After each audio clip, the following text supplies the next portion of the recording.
My dear friends, we have a beautiful retreat in Canada. Bishops and preachers from different parts of the country are coming for this special retreat. In the name of the Father, and of the Son, and of the Holy Spirit. What is God doing in our hearts?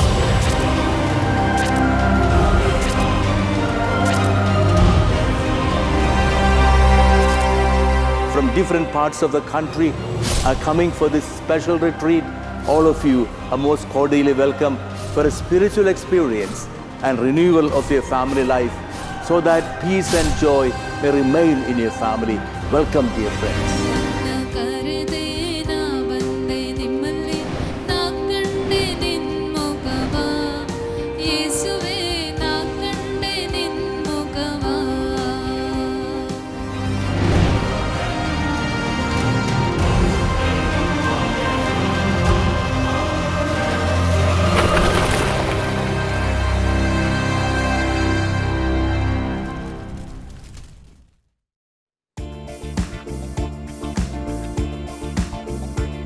ರೋಮನರಿಗೆ ಬರೆದ ಪತ್ರ 10ನೇ ಅಧ್ಯಾಯ 9ನೇ ವಚನ.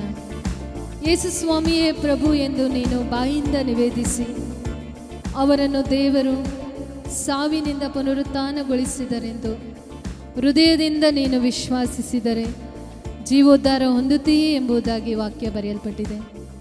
ಕ್ರಿಸ್ತನಲ್ಲಿ ಪ್ರಿಯರೇ, ನಾವು ವಿಶ್ವಾಸದಿಂದ ಹೃದಯದಿಂದ ನಂಬುವ ಯೇಸುವೆ, ನೀವು ನನಗಾಗಿ ಲೋಕಕ್ಕೆ ಬಂದು ನಿಮ್ಮ ಜೀವವನ್ನು ಅರ್ಪಿಸಿ 3ನೇ ದಿನ ಪುನರುತ್ಥಾನರಾದಿರಿ. ನೀವೇ ನನ್ನ ರಕ್ಷಕರು, ಲೋಕದ ರಕ್ಷಕರು ಎಂಬುದಾಗಿ ವಿಶ್ವಾಸದಿಂದ ಘೋಷಿಸೋಣ.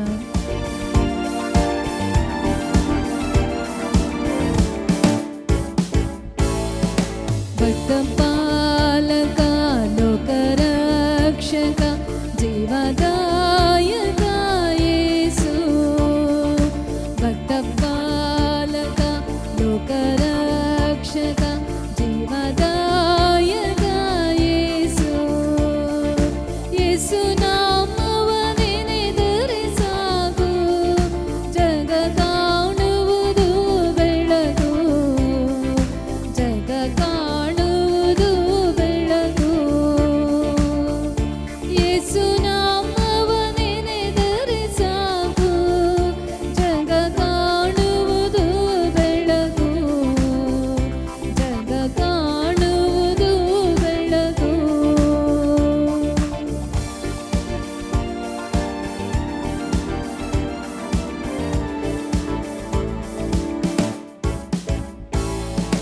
ವಿಶ್ವಾಸ ತುಂಬಿದ ಮನದಿಂದ ನಿನ ಕಾಣುವ ಒಂದೇ ಜಲದಿಂದ ಯೇಸು ನಾಮವ ನೆನೆದರೆ ಸಾಕು, ಜಗ ಕಾಣುವುದು ಬೆಳಕು. ವಿಶ್ವಾಸ ತುಂಬಿದ ಮನದಿಂದ ನಿನ ಕಾಣುವ ಒಂದೇ ಜಲದಿಂದ ಯೇಸು ನಾಮವ ನೆನೆದ ಸಾಕು, ಜಗ ಕಾಣುವುದು ಬೆಳಕು, ಜಗ ಕಾಣುವುದು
ಜೀವಿತವೆಲ್ಲವನ್ನು ತಿಳಿದಿರುವೆ ನೀನು.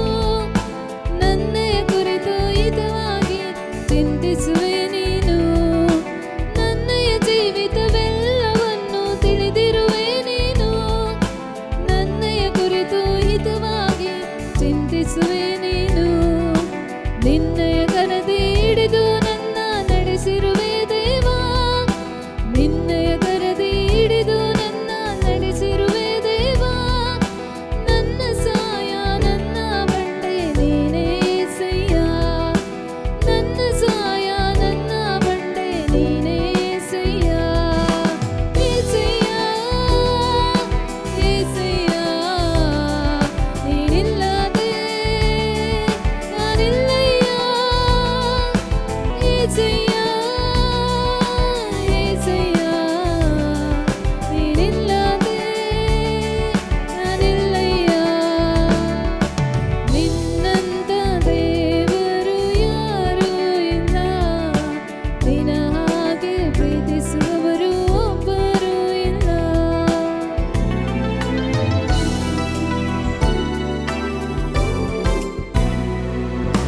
ಕಷ್ಟಗಳಲ್ಲಿ ದುಃಖಗಳಲ್ಲಿ ಜೊತೆಯಾಗಿರುವವರು, ರೋಗಗಳಲ್ಲಿ ಸಂಕಟದಲ್ಲಿ ಬಲವ ಕೊಡುವವರು. ಕಷ್ಟಗಳಲ್ಲಿ ದುಃಖಗಳಲ್ಲಿ ಜೊತೆಯಾಗಿರುವವರು, ರೋಗಗಳಲ್ಲಿ ಸಂಕಟದಲ್ಲಿ ಬಲವ ಕೊಡುವವರು. ಕೋಟೆಗಳನ್ನು ನೀಗಿಸುವವರು ನೀನೇ ಏಸಯ್ಯ. ಕೋಟೆಗಳನ್ನು ನೀಗಿಸುವವರು ನೀನೇ ಏಸಯ್ಯ. ಸೋಲುಗಳಲ್ಲಿ ಜಯವನ್ನು ಕೊಡುವ ನೀನೇ ಏಸಯ್ಯ. ಸೋಲುಗಳಲ್ಲಿ ಜಯವನ್ನು ಕೊಡುವ ನೀನೇ ಏಸಯ್ಯ. ಏಸಯ್ಯ, ಏಸಯ್ಯ, ನೀನಿಲ್ಲದೆ ನಾನಿಲ್ಲಯ್ಯ. ಏಸಯ್ಯ, ಏಸಯ್ಯ, ನೀನಿಲ್ಲದೆ ನಾನಿಲ್ಲಯ್ಯ. ನಿನ್ನಂತ ದೇವರು ಯಾರೂ ಇಲ್ಲ. ನಿನ್ನ ಹಾಗೆ ಪ್ರೀತಿಸುವವರು ಒಬ್ಬರೂ ಇಲ್ಲ. ನಿನ್ನಂತ ದೇವರು ಯಾರೂ ಇಲ್ಲ. ನಿನ್ನ ಹಾಗೆ ಪ್ರೀತಿಸುವವರು ಒಬ್ಬರೂ ಇಲ್ಲ.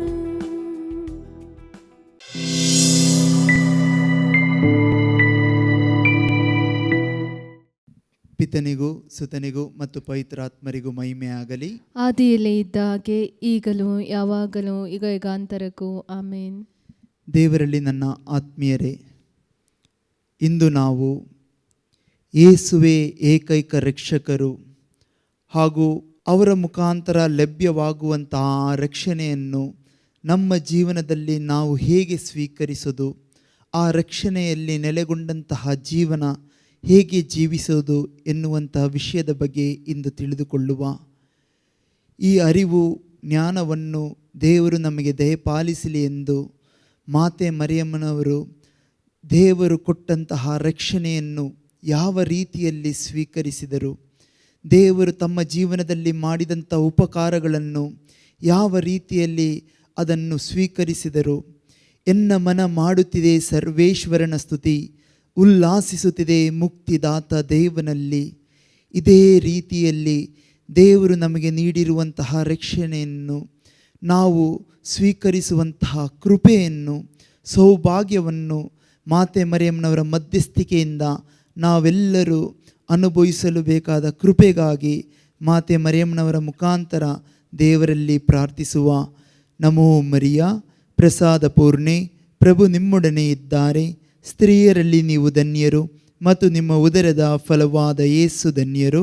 ಪರಿಶುದ್ಧ ಮರಿಯ ದೇವಮಾತೆಯೇ, ಪಾಪಿಗಳಾಗಿರುವ ನಮಗಾಗಿ ಈಗಲೂ ನಮ್ಮ ಮರಣದ ಸಮಯದಲ್ಲಿಯೂ ಪ್ರಾರ್ಥಿಸಿರಿ. ಆಮೇನ್.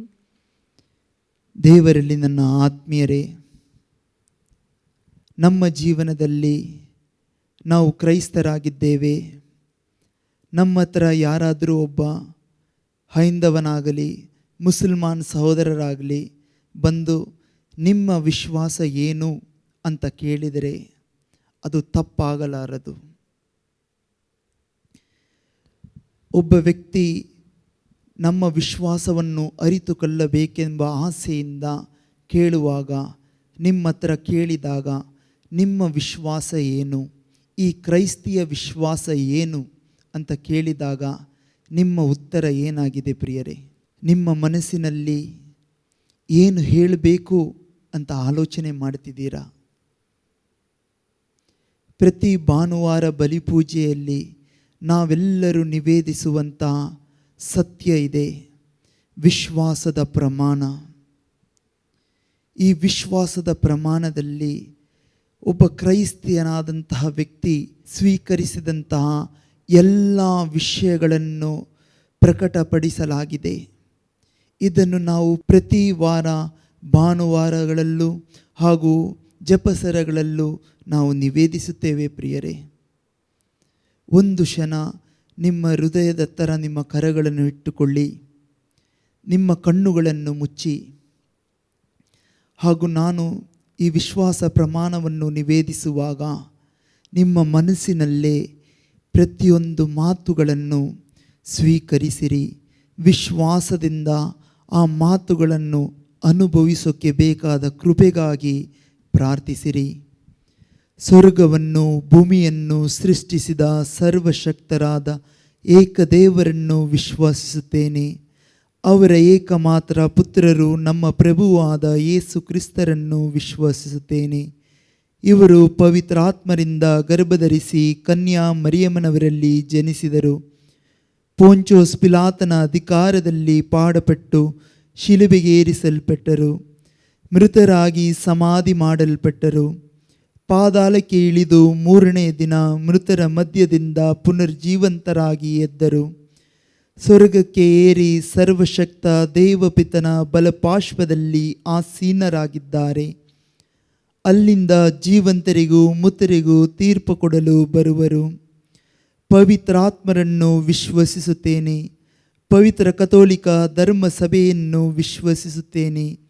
ಸಂತರ ಅನ್ಯೋನ್ಯತೆಯನ್ನು ವಿಶ್ವಸಿಸುತ್ತೇನೆ. ಪಾಪ ಪರಿಹಾರವನ್ನು ವಿಶ್ವಸಿಸುತ್ತೇನೆ. ಮೃತರ ಪುನರುತ್ಥಾನವನ್ನು ವಿಶ್ವಸಿಸುತ್ತೇನೆ. ನಿತ್ಯ ಜೀವವನ್ನು ವಿಶ್ವಸಿಸುತ್ತೇನೆ. ಆಮೇನ್. ದೇವರಲ್ಲಿ ನನ್ನ ಆತ್ಮೀಯರೇ, ಇದೇ ನಮ್ಮ ವಿಶ್ವಾಸ, ಇದೇ ಧರ್ಮಸಭೆಯ ವಿಶ್ವಾಸ. ಏನನ್ನು ನಾವು ಈಗ ಆಲಿಸಿದೆವು ಪ್ರಿಯರೇ?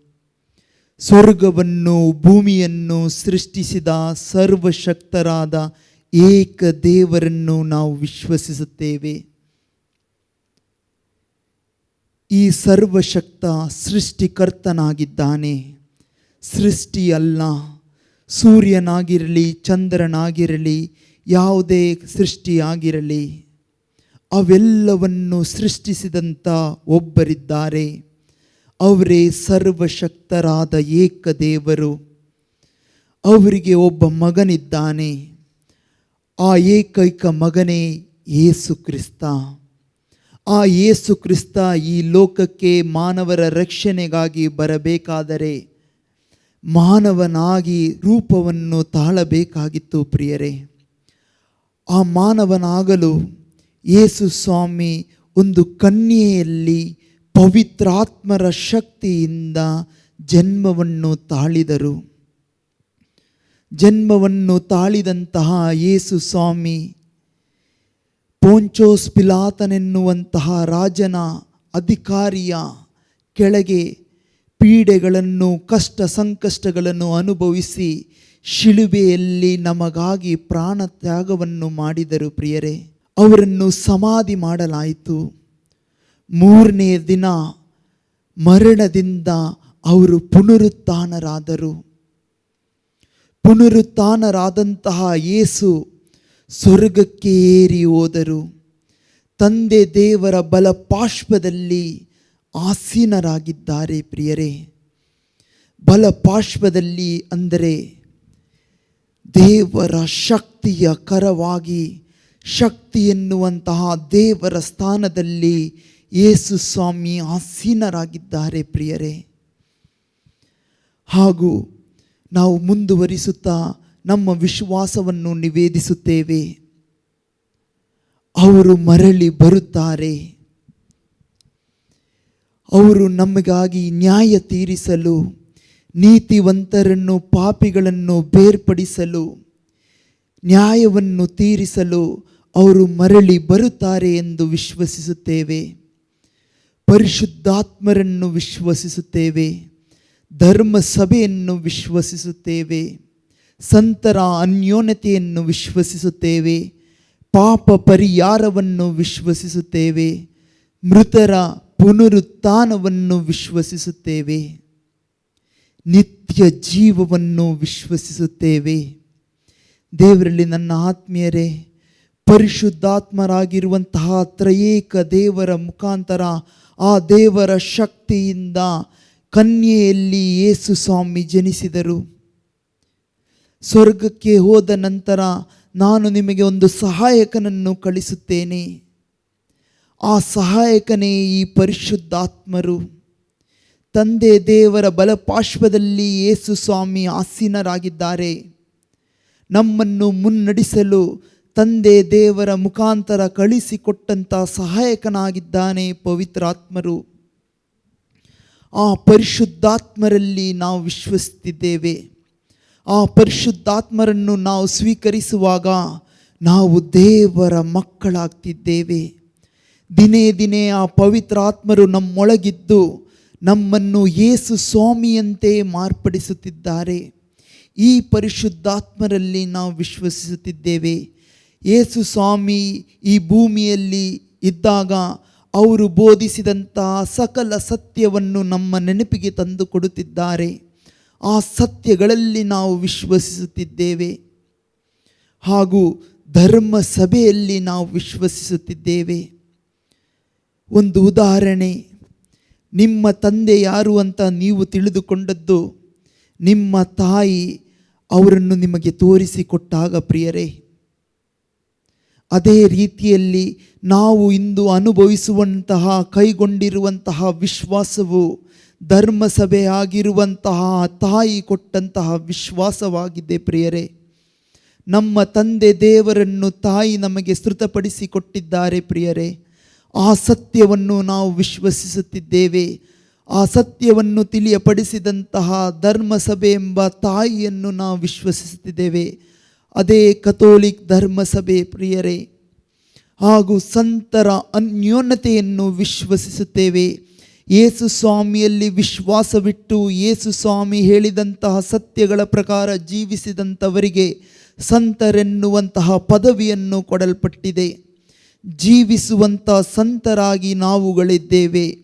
ಹಾಗೂ ಅದೇ ಸತ್ಯದ ಮೇಲೆ ಜೀವಿಸಿ ಮೃತಪಟ್ಟಂಥ ಪ್ರತಿಯೊಬ್ಬರು ಯೇಸು ಸ್ವಾಮಿಯಲ್ಲಿ ತಮ್ಮ ಜೀವನವನ್ನು ಕಾದಿರಿಸಿದ್ದಾರೆ ಎಂಬುವಂಥ ಸತ್ಯವನ್ನು ಧರ್ಮಸಭೆ ಪ್ರಕಟಿಸಿ ಹೇಳುತ್ತೆ ಪ್ರಿಯರೇ. ಆ ಸತ್ಯದಲ್ಲಿ, ಆ ಸಂತರ ಅನ್ಯೋನ್ಯತೆಯಲ್ಲಿ ನಾವು ವಿಶ್ವಸಿಸುತ್ತಿದ್ದೇವೆ. ಯೇಸು ಸ್ವಾಮಿಯಲ್ಲಿ ವಿಶ್ವಾಸವಿಟ್ಟು ಪಶ್ಚಾತ್ತಾಪಪಟ್ಟು ಪಾಪಕ್ಕೆ ವಿಮುಖರಾಗಿ ಯೇಸು ಸ್ವಾಮಿಯ ಬಳಿ ಬರುವಾಗ ನಮ್ಮ ಪಾಪಗಳಿಗೆ ಕ್ಷಮೆ ಇದೆ ಎನ್ನುವಂಥ ಸತ್ಯವನ್ನು ನಾವು ವಿಶ್ವಸಿಸುತ್ತೇವೆ. ಯೇಸು ಸ್ವಾಮಿ ಸುರಿಸಿದಂತಹ ಸಕಲ ರಕ್ತದ ಯೋಗ್ಯತೆಯಿಂದ, ಆ ಪವಿತ್ರವಾದ ರಕ್ತದ ಯೋಗ್ಯತೆಯಿಂದ ನಮ್ಮ ಎಲ್ಲ ರೀತಿಯ ಅಶುದ್ಧತೆಗಳಿಂದ, ಎಲ್ಲ ರೀತಿಯ ಬಲಹೀನತೆಗಳಿಂದ, ಪಾಪಗಳಿಂದ ದೇವರು ನಮ್ಮನ್ನು ಶುದ್ಧೀಕರಿಸುತ್ತಾರೆ ಎಂಬ ಸತ್ಯವನ್ನು ನಾವು ವಿಶ್ವಸಿಸುತ್ತೇವೆ ಪ್ರಿಯರೇ. ಮೃತರ ಪುನರುತ್ಥಾನವನ್ನು ವಿಶ್ವಸಿಸುತ್ತೇವೆ. ಸತ್ತಂತ ನಾವು ಯೇಸು ಸ್ವಾಮಿಯಲ್ಲಿ ವಿಶ್ವಸಿಸುವಾಗ ಆ ಮರಣವನ್ನು ಹೊಂದಿದಂಥ ಯೇಸು ಸ್ವಾಮಿಯನ್ನು ಎಬ್ಬಿಸಿದಂಥ ಅದೇ ದೈವ ಶಕ್ತಿ ಪವಿತ್ರಾತ್ಮರು ತಂದೆ ದೇವರು ಅವರಲ್ಲಿ ವಿಶ್ವಾಸ ಇಟ್ಟು ಮೃತಪಟ್ಟಂತಹ ಪ್ರತಿಯೊಬ್ಬರನ್ನು ಮರಳಿ ಜೀವಕ್ಕೆ ಎಬ್ಬಿಸುತ್ತಾರೆ ಎಂಬ ಸತ್ಯವನ್ನು ನಾವು ವಿಶ್ವಸಿಸುತ್ತೇವೆ ಪ್ರಿಯರೇ. ಹಾಗೂ ನಿತ್ಯ ಜೀವವನ್ನು ನಾವು ವಿಶ್ವಸಿಸುತ್ತೇವೆ. ನಮಗಾಗಿ ಈ ಲೋಕಕ್ಕೆ ಬಂದಂತಹ ದೇವರು ತಮ್ಮ ಬಳಿಯಲ್ಲಿ ನಾವು ಶಾಶ್ವತವಾದ ಜೀವನವನ್ನು ಜೀವಿಸಬೇಕು ಎನ್ನುವಂತಹ ತಮ್ಮ ಪ್ರೀತಿಯನ್ನು ವ್ಯಕ್ತಪಡಿಸಿದ್ದಾರೆ. ಈ ಧರೆಗೆ ಬಂದು ತಮ್ಮ ಪ್ರೀತಿಯನ್ನು ನಮಗೆ ತೋರ್ಪಡಿಸಿದ್ದಾರೆ ಪ್ರಿಯರೇ. ಅವರ ಆ ಶಾಶ್ವತ ಪ್ರೀತಿಯಲ್ಲಿ ಒಂದಾಗುವುದೇ ನಿತ್ಯ ಜೀವ. ಈ ನಿತ್ಯ ಜೀವದಲ್ಲಿ ನಾವು ವಿಶ್ವಸಿಸುತ್ತಿದ್ದೇವೆ ಪ್ರಿಯರೇ. ಈ ಸತ್ಯಗಳನ್ನು ಒಬ್ಬರು ನಮ್ಮಲ್ಲಿ ಕೇಳುವಾಗ ಹೇಳೋಕ್ಕೆ ಬೇಕಾದಂತಹ ಅರಿವು, ಜ್ಞಾನ ಹಾಗೂ ಆ ಜೀವನ ನಮ್ಮದಾಗಿರಬೇಕು ಪ್ರಿಯರೇ. ಇದೇ ನಮ್ಮ ವಿಶ್ವಾಸ, ಧರ್ಮಸಭೆಯ ವಿಶ್ವಾಸ. ಯೇಸು ಸ್ವಾಮಿ ಇಂದು ನಾವು ಶುಭ ಸಂದೇಶದಲ್ಲಿ ನಾವು ಓದುವಾಗ ಇಂಥ ಒಂದು ಸನ್ನಿವೇಶವನ್ನು ನಾವು ಕಾಣುತ್ತೇವೆ ಪ್ರಿಯರೇ. ಯೇಸು ಸ್ವಾಮಿ ತಮ್ಮ ಬಳಿ ಇದ್ದ ಶಿಷ್ಯರ ಥರ ಈ ರೀತಿಯಲ್ಲಿ ಕೇಳುತ್ತಿದ್ದಾರೆ, ನನ್ನನ್ನು ಜನರು ಯಾರೆಂದು ಕರೆಯುತ್ತಾರೆ? ಆಗ ಪೇತ್ರ ಮತ್ತು ಇನ್ನಿತರ ಶಿಷ್ಯರು ಹೇಳುವಂತಹ ಮಾತುಗಳನ್ನು ನಾವು ಧ್ಯಾನಿಸಿ ನೋಡುವ. ಮತ್ತಾಯನು ಬರೆದ ಸುವಾರ್ತೆ 16ನೇ ಅಧ್ಯಾಯ ವಾಕ್ಯಗಳು 13ರಿಂದ. ಯೇಸು ಸ್ವಾಮಿ ಫಿಲಿಪಿಯ ಸಜೇರೆ ಎಂಬ ಪ್ರಾಂತ್ಯಕ್ಕೆ ಬಂದರು. ಅಲ್ಲಿ ತಮ್ಮ ಶಿಷ್ಯರನ್ನು ಉದ್ದೇಶಿಸಿ, ನರಪುತ್ರನನ್ನು ಜನರು ಯಾರೆಂದು ಹೇಳುತ್ತಾರೆ ಎಂದು ಕೇಳಿದರು. ಅದಕ್ಕೆ ಶಿಷ್ಯರು, ಸ್ನಾನಿಕ ಯೋಹಾನ ಎಂದು ಕೆಲವರು ಹೇಳುತ್ತಾರೆ, ಮತ್ತೆ ಕೆಲವರು ಎಲಿಯನು ಎನ್ನುತ್ತಾರೆ, ಯೆರೆಮೀಯನು ಅಥವಾ ಪ್ರವಾದಿಗಳಲ್ಲಿ ತಾವು ಒಬ್ಬರು ಎಂಬುದು ಇನ್ನು ಕೆಲವರ ಅಭಿಪ್ರಾಯ ಎಂದು ಉತ್ತರ ಕೊಟ್ಟರು. ಆಗ ಯೇಸು, ಆದರೆ ನೀವು ನನ್ನನ್ನು ಯಾರೆನ್ನುತ್ತೀರಿ? ದೇವರಲ್ಲಿ ನನ್ನ ಆತ್ಮೀಯರೇ, ಯೇಸು ಸ್ವಾಮಿ ಕೇಳಿದಂತಹ ಪ್ರಶ್ನೆಗೆ ಜನರು ನನ್ನನ್ನು ಯಾರೆಂದು ಅರಿತುಕೊಂಡಿದ್ದಾರೆ, ಏನಂತ ಕರೆಯುತ್ತಾರೆ ಎಂದು ಕೇಳಿದಾಗ ಅಂದಿನ ಕಾಲದಲ್ಲಿ ಪ್ರಸಿದ್ಧರಾದಂತಹ ವ್ಯಕ್ತಿಗಳ ಹೆಸರುಗಳನ್ನು ಈ ಶಿಷ್ಯರು ಹೇಳುತ್ತಿದ್ದಾರೆ. ಜನರು ನಿಮ್ಮನ್ನು ಸ್ನಾನಿಕ ಯೋಹಾನನೆಂದು ಭಾವಿಸುತ್ತಿದ್ದಾರೆ, ಅಥವಾ ಪ್ರವಾದಿಗಳಲ್ಲಿ ಎಲಿಯನಾಗಿರಬೇಕು, ಎಲಿಯನೆಂದು ನಿಮ್ಮನ್ನು ಭಾವಿಸುತ್ತಿದ್ದಾರೆ. ಇಂತಹ ಉತ್ತರಗಳನ್ನು ಅವರು ಹೇಳಿದಾಗ ಯೇಸು ಸ್ವಾಮಿಗೆ ಅದು ತೃಪ್ತಿ ಆಗಲಿಲ್ಲ ಪ್ರಿಯರೇ. ಅದನ್ನು ಮುಂದುವರಿಸುತ್ತಾ ಯೇಸು ಸ್ವಾಮಿ ಮತ್ತೊಮ್ಮೆ ಪ್ರಶ್ನಿಸುತ್ತಿದ್ದಾರೆ. ಹಾಗಿರುವಾಗ ನೀವು ನನ್ನನ್ನು ಯಾರೆನ್ನುತ್ತೀರಿ ಎಂದು ಪ್ರಶ್ನಿಸಿದರು. ಅದಕ್ಕೆ ಪೇತ್ರನು, ಅಭಿಷಕ್ತರಾದ ಲೋಕೋದ್ಧಾರಕ ತಾವೇ, ಜೀವ ಸ್ವರೂಪರಾದ ದೇವರ ಪುತ್ರ ತಾವೇ ಎಂದನು. ಅದಕ್ಕೆ ಪ್ರತ್ಯುತ್ತರವಾಗಿ ಯೇಸು ಹೀಗೆಂದರು, ಯೋನನ ಮಗ ಸೀಮೋನನೇ, ನೀನು ಧನ್ಯ. ಈ ವಿಷಯವನ್ನು ನಿನಗೆ ಶ್ರುತಪಡಿಸಿದ್ದು ನರಮಾನವನ ಶಕ್ತಿ ಅಲ್ಲ, ಸ್ವರ್ಗದಲ್ಲಿರುವ ನನ್ನ ಪಿತನೇ. ದೇವರಲ್ಲಿ ನನ್ನ ಆತ್ಮೀಯರೇ, ಪೇತ್ರನ ಉತ್ತರ ನೋಡಿ, ಅಭಿಷಕ್ತರಾದ ಲೋಕೋದ್ಧಾರಕ ನೀವು, ಜೀವಸ್ವರೂಪಿಯಾದ ದೇವರ ಪುತ್ರ ನೀವು ಅಂತ ಪೇತ್ರನು ಹೇಳುತ್ತಿದ್ದಾನೆ, ನಿವೇದಿಸುತ್ತಿದ್ದಾನೆ. ಅದಕ್ಕೆ ಪ್ರತ್ಯುತ್ತರವಾಗಿ ಯೇಸು ಸ್ವಾಮಿ ಹೇಳುವಂಥ ಮಾತುಗಳು, ನರಮಾನವನ ಶಕ್ತಿ ಅಲ್ಲ ಇದನ್ನು ನಿನಗೆ ಶ್ರುತಪಡಿಸಿದ್ದು, ಸ್ವರ್ಗದಲ್ಲಿರುವ ನನ್ನ ಪಿತನೇ ಇದನ್ನು ನಿನಗೆ ತಿಳಿಯಪಡಿಸಿದ್ದು ಅಂತ ಹೇಳುತ್ತಿದ್ದಾರೆ ಪ್ರಿಯರೇ. ಈ ವಿಷಯವನ್ನು ನಾವು ಆಳವಾಗಿ ಅರಿತುಕೊಳ್ಳಬೇಕು ಪ್ರಿಯರೇ. ಯೇಸು ಸ್ವಾಮಿ ಇಂತಹ ಒಂದು ಪ್ರತಿ ಮಾತನ್ನು ಮಾತನಾಡುತ್ತಿದ್ದರೆ ಅದರಲ್ಲಿ ಒಂದು ಅರ್ಥ ಇದೆ. ಪೇತ್ರನು ನಿವೇದಿಸಿದ ಉತ್ತರ 100ಕ್ಕೂ 100 ಸತ್ಯವಾಗಿದೆ. ಕಾರಣ ಅದು ದೇವರೇ ಅವನಿಗೆ ಶ್ರುತಪಡಿಸಿಕೊಟ್ಟಿದ್ದಾರೆ, ದೇವರು ಕೊಟ್ಟಂತಹ ಮಾತಾಗಿದೆ. ಆದರೆ ಅವನು ಗ್ರಹಿಸಿಲ್ಲ. ಅದು ದೇವರು ಆ ಕ್ಷಣಕ್ಕೆ ಅವನ ಮುಖಾಂತರ ಪವಿತ್ರಾತ್ಮರ ಶಕ್ತಿಯಿಂದ ಮಾತನಾಡಿಸಿದ್ದಾರೆ. ಲೋಕಕ್ಕೆ ಅದೊಂದು ಸಾಕ್ಷಿಯಾಗಿ ಮಾರುವಂತೆ, ಈ ಸತ್ಯವನ್ನು ಲೋಕ ಅರಿತುಕೊಳ್ಳುವಂತೆ ಈ ಸತ್ಯದ ಮಾತುಗಳನ್ನು ಪೇತ್ರನ ಮುಖಾಂತರ ದೇವರು ನುಡಿಸಿದ್ದಾರೆ. ಅದಕ್ಕೆ ಯೇಸು ಸ್ವಾಮಿ ಹೇಳ್ತಿದ್ದಾರೆ, ಇದು ನರಮಾನವನ ಶಕ್ತಿಯಿಂದ ಬಂದದ್ದಲ್ಲ, ಇದು ನನ್ನ ಸ್ವರ್ಗದಲ್ಲಿರುವ ತಂದೆ ನಿನಗೆ ಕೊಟ್ಟದ್ದು ಅಂತ. ಇದನ್ನು ನಾವು ಬಿಡಿಸಿ ಅರ್ಥೈಸಿಕೊಳ್ಳಬೇಕಾದರೆ ಒಂದು ಉದಾಹರಣೆ ಹೇಳ್ತೀನಿ. ನೀವು ಪರೀಕ್ಷೆಗೆ ಹೋಗಿದ್ದೀರಾ, ಆ ಪರೀಕ್ಷೆ ಬರೆಯೋಕ್ಕೆ ನಿಮಗೆ ಒಂದು ಅಕ್ಷರ ಕೂಡ ಗೊತ್ತಿಲ್ಲ. ಆದರೆ ನಿಮ್ಮ ಜೀವನವನ್ನು ರೂಪಿಸಿಕೊಳ್ಳೋಕೆ ಆ ಪರೀಕ್ಷೆ ಅತಿ ಅಗತ್ಯವಾಗಿರುವಂಥದ್ದು. ಹೀಗಿರಲಾಗಿ ನಿಮಗೊಬ್ಬ ಸ್ನೇಹಿತನಿದ್ದಾನೆ. ಆ ಸ್ನೇಹಿತ ಎಲ್ಲ ವಿಷಯಗಳಲ್ಲೂ 100ಕ್ಕೆ 100 ಅಂಕಗಳನ್ನು ಪಡೆದು ಉತ್ತೀರ್ಣನಾಗುವಂತಹ ವ್ಯಕ್ತಿ. ಅವನ ಹತ್ರ ನೀನು ಕೇಳಿಕೊಳ್ಳುತ್ತೀಯಾ, ಈ ಪರೀಕ್ಷೆಗೆ ನೀನು ನನಗೆ ಸಹಾಯ ಮಾಡು. ಆಗ ಅವನು ಧಾರಾಳತನದಿಂದ ಅವನು ನಿನಗೆ ಹೋಗೊಟ್ಟು ಅವನ ಎಲ್ಲ ಬರೆದಂಥ ಉತ್ತರಗಳನ್ನು ನಿನಗೆ ತೋರಿಸಿಕೊಡುತ್ತಾನೆ. ನೀನು ಅದನ್ನು ಹಚ್ಚಿಗೆ ಹಚ್ಚಂತ ಎಲ್ಲವನ್ನು ನೀನು ಬರೆದಿಡ್ತೀಯ. ಎಷ್ಟು ಮಟ್ಟಿಗೆ ಅಂತಂದರೆ ಅವನೊಂದು ಕೋಮ ಹಾಕಿದ್ರೆ ನೀವು ಕೋಮ ಹಾಕ್ತೀರಾ, ಅವನೊಂದು ಫುಲ್ ಸ್ಟಾಪ್ ಹಾಕಿದ್ರೆ ನೀನು ಒಂದು ಚುಕ್ಕೆ ಹಾಕ್ತೀಯ, ಅವನು ಎಲ್ಲಾದರೂ ಒಂದು ಕಡಿದ್ರೆ ನೀನು ಕಡಿತೀಯ. ಅಷ್ಟು ಜಾಣ ನೀನು. ಅವನಿಗೆ ಅದು ಮಾರ್ಕ್ ಬರುವಾಗ, ಅಂಕಗಳು ಬರುವಾಗ 99 ಮಾರ್ಕ್, ನಿನ್ನ ಮಾರ್ಕ್ ಬರುವಾಗ ನಿನಗೂ 99 ಮಾರ್ಕ್. ಈ ಎಕ್ಸಾಮ್ ಏನಕ್ಕಾಗಿ ಬರೆದಿದ್ದೀರಿ ಪ್ರಿಯರೇ?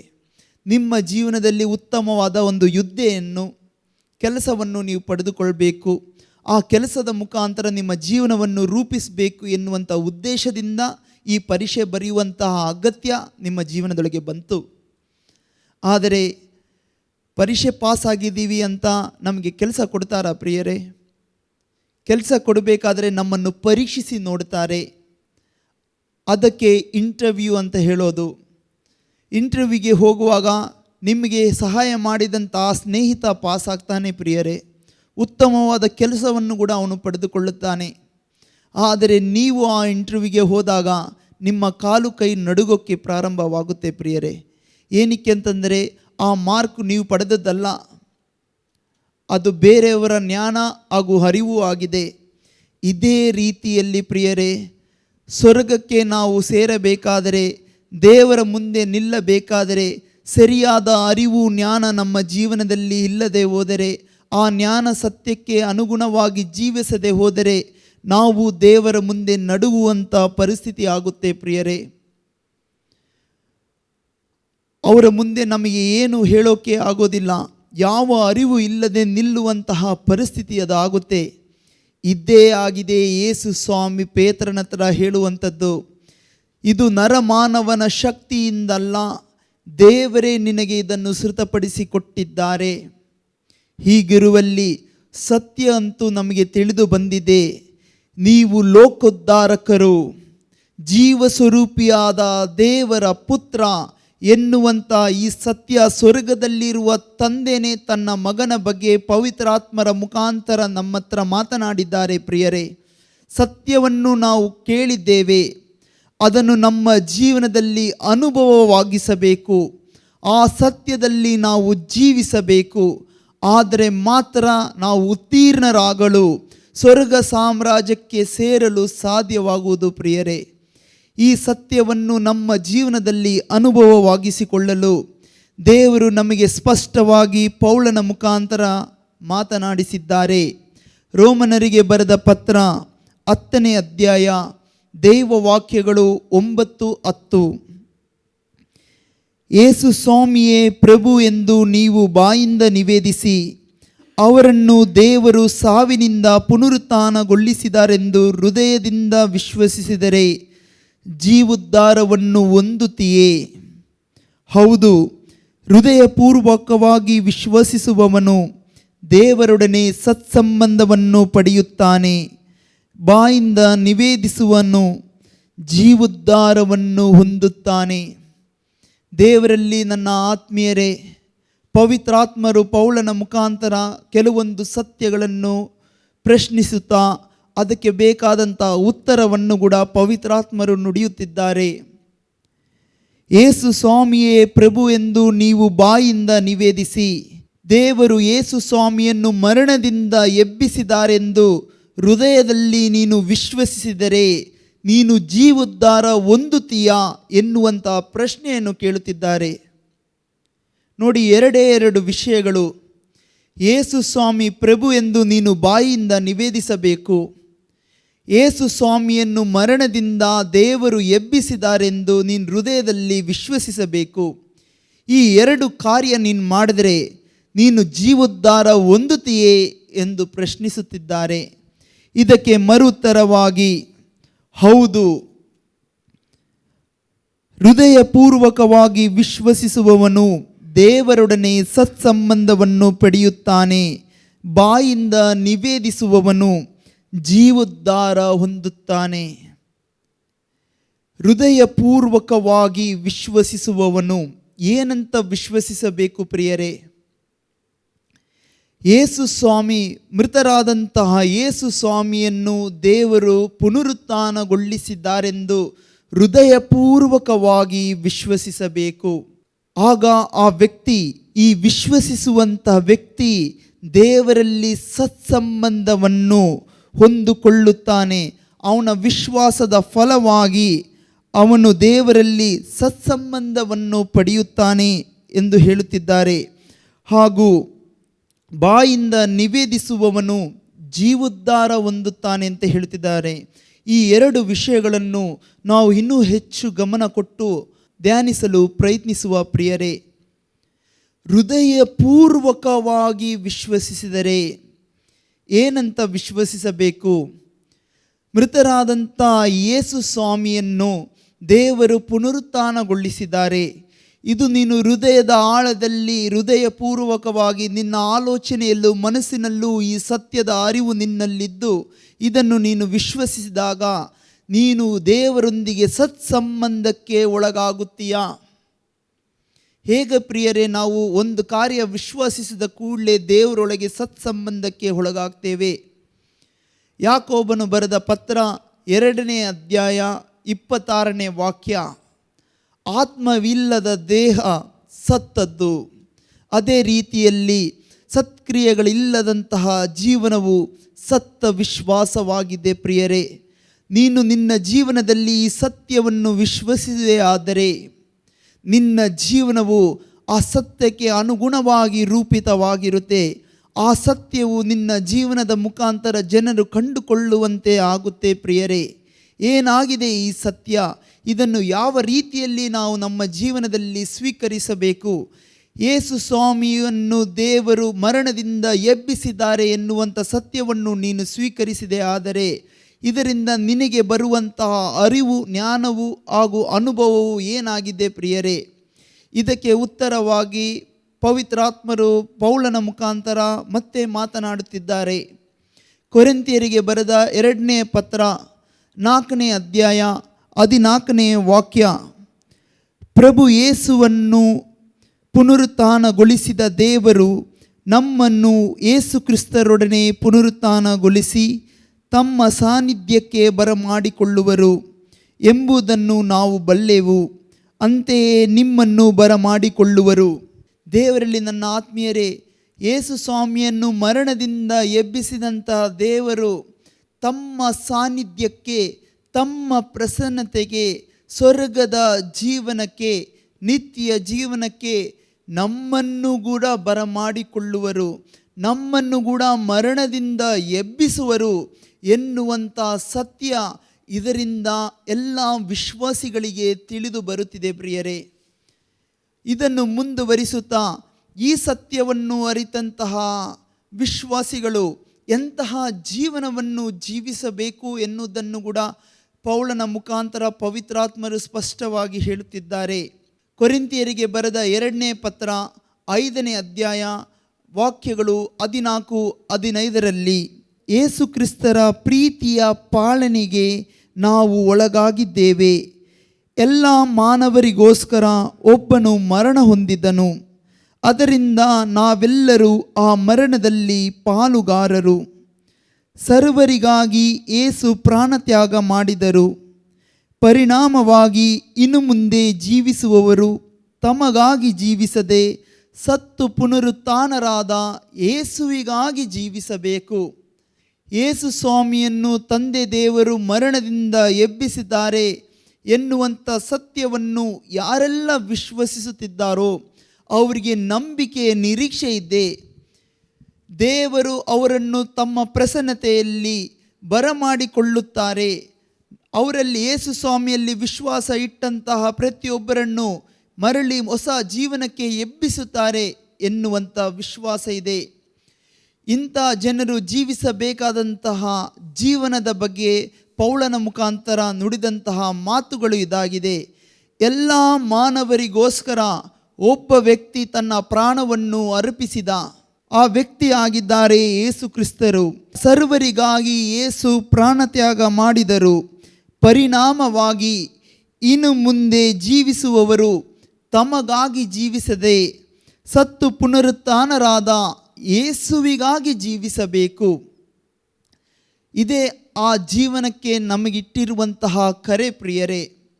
ನಮ್ಮ ಪಾಪಕ್ಕಾಗಿ, ನಮ್ಮ ಪಾಪದ ಪರಿಹಾರಕ್ಕಾಗಿ, ಈ ಲೋಕದ ಉದ್ಧಾರಕ್ಕಾಗಿ, ಮಾನವರ ರಕ್ಷಣೆಗಾಗಿ ಒಬ್ಬ ವ್ಯಕ್ತಿ ಎಲ್ಲರಿಗಾಗಿ ಮರಣವನ್ನು ಒಪ್ಪಿದರು. ಆ ಮರಣಕ್ಕೆ ಕಾರಣಕರ್ತರು ನಾವೆಲ್ಲರೂ ಆಗಿದ್ದೇವೆ. ಆ ಮರಣದಲ್ಲಿ ನಾವು ಭಾಗಿಗಳಾಗಿದ್ದೇವೆ ಪ್ರಿಯರೇ. ಈ ಕಾರಣದಿಂದ ಇನ್ನು ಮುಂದೆ ಜೀವಿಸುವಂಥವರು ಅದು ಜೀವನ ನಮ್ಮ ಜೀವನ ಅಲ್ಲ, ನಮಗೆ ಕೊಟ್ಟಂತಹ ವ್ಯಕ್ತಿಯ ಜೀವನವಾಗಿದೆ. ಅದಕ್ಕಾಗಿ ಈ ಜೀವನವನ್ನು ನಮಗಾಗಿ ಸತ್ತು ಜೀವನವನ್ನು ಕೊಟ್ಟಂತಹ ವ್ಯಕ್ತಿಗಾಗಿ ಜೀವಿಸುವುದೇ ನಮ್ಮ ಜೀವನವಾಗಿರಬೇಕು, ಒಂದೊಂದು ವಿಶ್ವಾಸಿಗಳ ಜೀವನವಾಗಿರಬೇಕು ಅಂತ ಯೇಸು ಸ್ವಾಮಿ ಪವಿತ್ರಾತ್ಮರು ಪೌಲನ ಮುಖಾಂತರ ಸ್ಪಷ್ಟವಾಗಿ ನುಡಿಯುತ್ತಿದ್ದಾರೆ.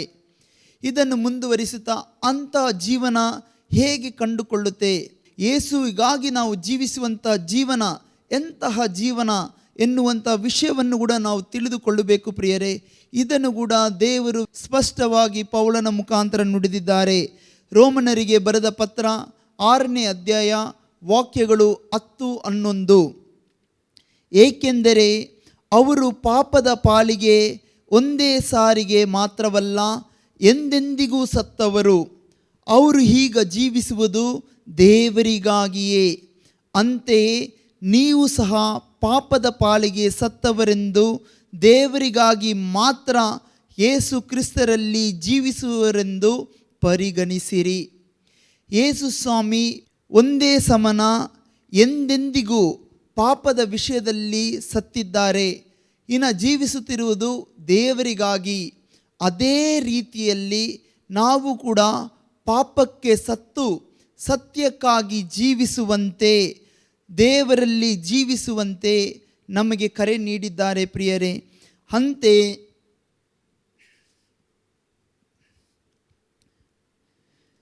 ಅಂತೆಯೇ ನೀವು ಸಹ ಪಾಪದ ಪಾಲಿಗೆ ಸತ್ತವರೆಂದು ದೇವರಿಗಾಗಿ ಮಾತ್ರ ಯೇಸು ಕ್ರಿಸ್ತರಲ್ಲಿ ಜೀವಿಸುವವರೆಂದು ಪರಿಗಣಿಸಿರಿ. ದೇವರಿಗಾಗಿ ಮಾತ್ರ ಯೇಸು ಕ್ರಿಸ್ತರಲ್ಲಿ ಜೀವಿಸುವವರೆಂದು ಪರಿಗಣಿಸಿರಿ.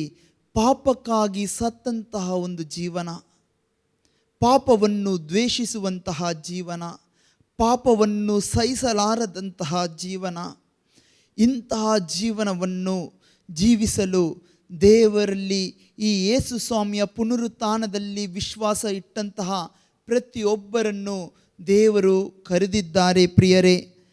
ಮತ್ತೊಂದು ವಾಕ್ಯದ ಮುಖಾಂತರ ಇದನ್ನು ನೋಡುವ. ಪೇತ್ರನು ಬರೆದ 1ನೇ ಪತ್ರ ಅಧ್ಯಾಯ 2 ವಾಕ್ಯಗಳು 24 ಹಾಗೂ 25. ನಾವು ಪಾಪದ ಪಾಲಿಗೆ ಸತ್ತು ಸತ್ಯಕ್ಕೋಸ್ಕರ ಜೀವಿಸುವಂತೆ ಕ್ರಿಸ್ತ ಯೇಸು ತಮ್ಮ ದೇಹದಲ್ಲಿ ನಮ್ಮ ಪಾಪಗಳನ್ನು ಹೊತ್ತು ಶಿಲುಬೆಯ ಮರವನ್ನೇರಿದರು. ಅವರ ಗಾಯಗಳಿಂದ ನೀವು ಗುಣ ಹೊಂದಿದ್ದೀರಿ. ದೇವರಲ್ಲಿ ನನ್ನ ಆತ್ಮೀಯರೇ, ನಮ್ಮ ಈ ನೂತನ ಜೀವನ ಯೇಸು ಸ್ವಾಮಿಯ ಶಿಲುಬೆ ಮರಣದ ಮುಖಾಂತರ ನಾವು ಪಡೆದಂತಹ ಈ ನೂತನ ಜೀವನ ಯಾವ ರೀತಿಯಲ್ಲಿ ಜೀವಿಸಬೇಕು ಎಂದು ದೇವರು ಬಯಸುತ್ತಿದ್ದಾರೆ ಪ್ರಿಯರೇ. ಪಾಪಕ್ಕೆ ಸತ್ತು ಸತ್ಯಕ್ಕಾಗಿ ಜೀವಿಸುವಂಥದ್ದಾಗಿರಬೇಕು ನಮ್ಮ ಜೀವನ. ನಾನೇ ಮಾರ್ಗ, ನಾನೇ ಸತ್ಯ, ನಾನೇ ಜೀವ. ಯೇಸು ಸ್ವಾಮಿಯೇ ಈ ಸತ್ಯವೂ ಜೀವವೂ ಮಾರ್ಗವೂ ಆಗಿದ್ದಾರೆ. ಯೇಸು ಸ್ವಾಮಿಯ ಮಾರ್ಗದಲ್ಲಿ ನೀವು ನಡಿಬೇಕು. ಜೀವ ಎನ್ನುವಂಥ, ನಿತ್ಯ ಜೀವ ಎನ್ನುವಂಥ ಸತ್ಯವನ್ನು ನಿಮ್ಮ ಜೀವನದಲ್ಲಿ ಕಂಡುಕೊಳ್ಳುತ್ತೀರಿ ಅಂತ ಸ್ಪಷ್ಟವಾಗಿ ಹೇಳುತ್ತಿದ್ದಾರೆ. ಹಾಗೂ ಅದರ ಔಷಧಿ, ಈ ನಿತ್ಯ ಜೀವಕ್ಕೆ ಹೇಗೆ ಯೇಸು ಸ್ವಾಮಿ ಒಂದು ಔಷಧಿ ಆಗುತ್ತಿದ್ದಾರೆ ಅಂತ ಇಲ್ಲಿ ಸ್ಪಷ್ಟವಾಗಿ ದೇವರು ತಿಳಿಯಪಡಿಸಿದ್ದಾರೆ. ಅವರ ಗಾಯಗಳಿಂದ ನೀವು ಗುಣ ಹೊಂದಿದ್ದೀರಿ. ದೇವರಲ್ಲಿ ನನ್ನ ಆತ್ಮೀಯರೇ, ಇದನ್ನು ಅರ್ಥೈಸಿಕೊಳ್ಳಬೇಕಾದರೆ ಈ ಒಂದು ವಿಷಯ ನಿಮಗೆ ತಿಳಿಯಬೇಕು. ಯಾವ ಪಾಪವೂ ಮಾಡದೇ ಇರುವಂತಹ ಯೇಸುವಿಗೆ ತಂದೆ ದೇವರು ಹೇಳ್ತಾರೆ, ನೀನು ದೀಕ್ಷಾ ಸ್ನಾನವನ್ನು ತೆಗೆದುಕೊಳ್ಳಬೇಕು. ಸ್ನಾನಿಕ ಯೋಹಾನ ಯಾರಿಗೆ ದೀಕ್ಷಾ ಸ್ನಾನವನ್ನು ಕೊಡುತ್ತಿದ್ದ ಪ್ರಿಯರೇ? ಮನಪರಿವರ್ತನೆಯ ಚಿಹ್ನೆಯಾಗಿ ಸ್ನಾನಿಕ ಯೋಹಾನ ದೀಕ್ಷಾ ಸ್ನಾನವನ್ನು ಕೊಡುತ್ತಿದ್ದ. ಮನಪರಿವರ್ತನೆ ಯಾರಿಗೆ ಅಗತ್ಯವಿದೆ ಪ್ರಿಯರೇ? ದೇವರ ಹಾಗೂ ನೆರೆಯವರ ವಿರುದ್ಧ ಯಾರು ಜೀವಿಸುತ್ತಿದ್ದಾರೋ ಅಂಥ ವ್ಯಕ್ತಿಗಳಿಗೆ ಮನಪರಿವರ್ತನೆಯ ಅಗತ್ಯ ಇದೆ. ಅಂಥ ವ್ಯಕ್ತಿಗಳಿಗೆ ಒಂದು ಮಾತಿನಲ್ಲಿ ಹೇಳಬೇಕಾದರೆ ಪಾಪಿಗಳು ದೀಕ್ಷಾ ಸ್ನಾನವನ್ನು ಪಡೆದುಕೊಳ್ಳುತ್ತಿದ್ದರು. ಹಾಗಿರುವಲ್ಲಿ ಯೇಸು ಸ್ವಾಮಿ ಹತ್ರ ತಂದೆ ದೇವರು ಹೇಳ್ತಿದ್ದಾರೆ, ನೀನು ದೀಕ್ಷಾ ಸ್ನಾನವನ್ನು ಪಡೆದುಕೊಳ್ಳಬೇಕು. ಏನಕ್ಕಾಗಿ ಪ್ರಿಯರೇ? ಯಾವ ಪಾಪವನ್ನು ಮಾಡದೇ ಇರುವಂಥ ಯೇಸು ಸ್ವಾಮಿ ಹತ್ರ ತಂದೆ ದೇವರು ಏನಕ್ಕಾಗಿ ದೀಕ್ಷಾ ಸ್ನಾನವನ್ನು ಪಡೆದುಕೊಳ್ಳೋಕ್ಕೆ ಹೇಳುತ್ತಿದ್ದಾರೆ?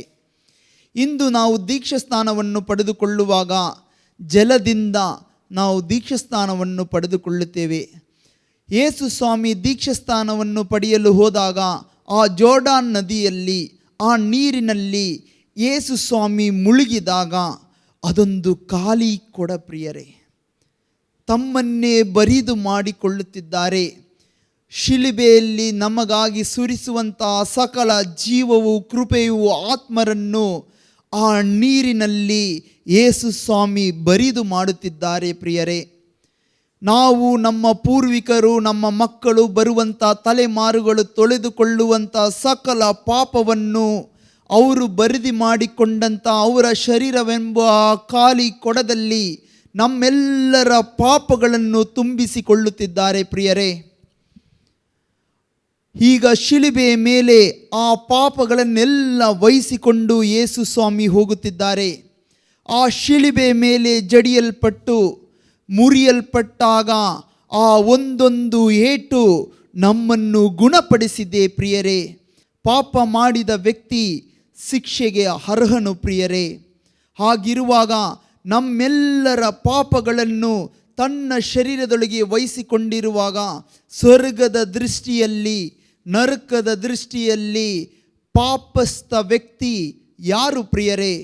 ಆ ಶಿಲುಬೆಯಲ್ಲಿ ತೂಗಲಾಡುವಂತಹ ಶಾಪಗ್ರಸ್ತನಾಗಿರುವಂತಹ ಯೇಸು ಸ್ವಾಮಿಯೇ ಪಾಪದ ವ್ಯಕ್ತಿಯಾಗಿ ಮಾರ್ಪಟ್ಟಿದ್ದಾನೆ ಪ್ರಿಯರೇ. ಅವರ ಶರೀರದಲ್ಲಿ ಮಾನವ ಕೋಟಿಯ ಸಕಲ ಪಾಪವನ್ನು ಹೊರಿಸಲ್ಪಟ್ಟಿದೆ ಪ್ರಿಯರೇ.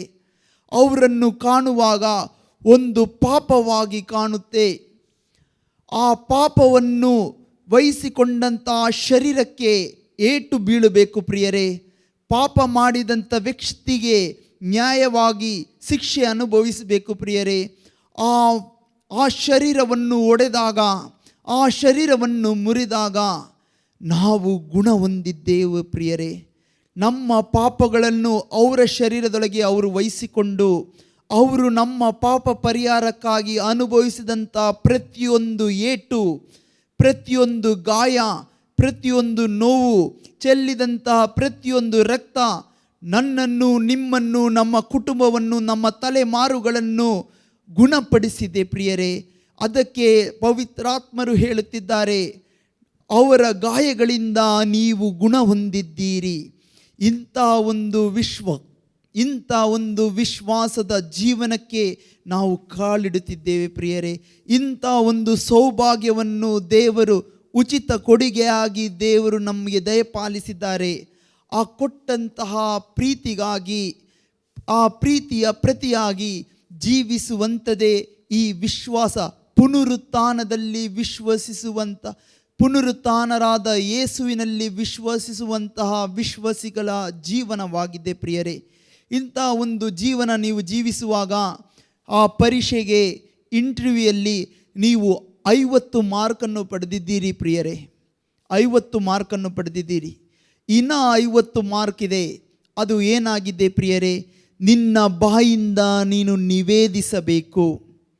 ಮೊದಲನೇ 50 ಮಾರ್ಕಿಗೆ ನೀನು ಇಂಥ ಜೀವನ ಜೀವಿಸುವಾಗ ದೇವರಲ್ಲಿ ಒಂದು ಸತ್ಸಂಬಂಧದ ಜೀವನವನ್ನು ನೀನು ಜೀವಿಸ್ತಿದ್ಯಾ?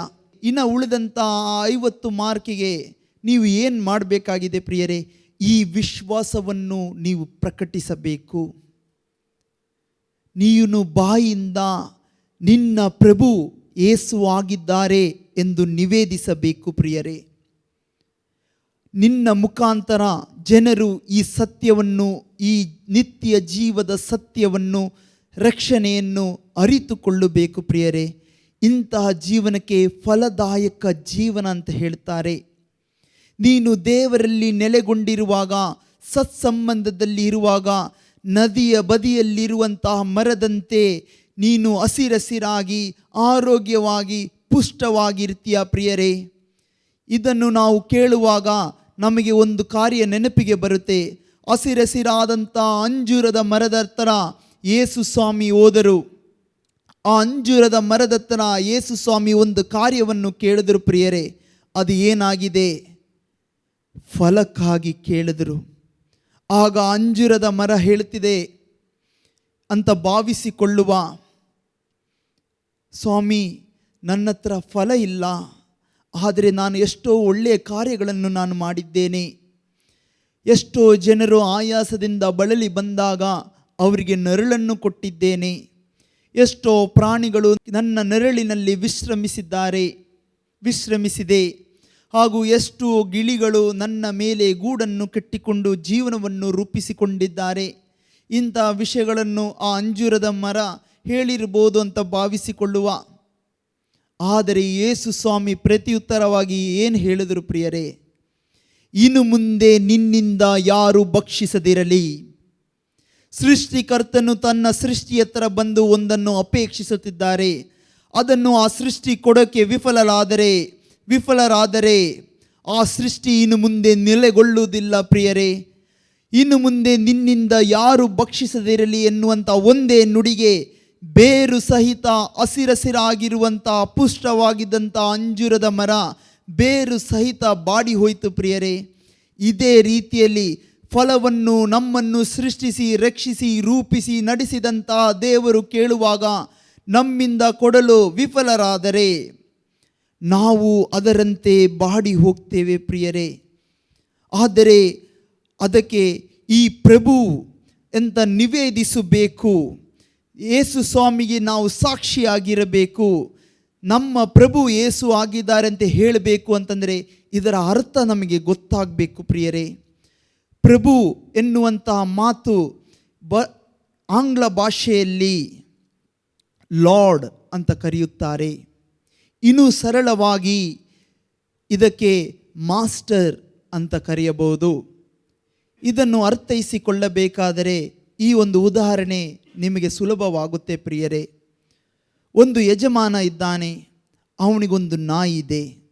ಈ ನಾಯಿಗೆ ಆ ಯಜಮಾನ ಒಂದು ಮಾಸ್ಟರ್ ಆಗಿದ್ದಾನೆ ಪ್ರಿಯರೇ, ಮಾಸ್ಟರ್.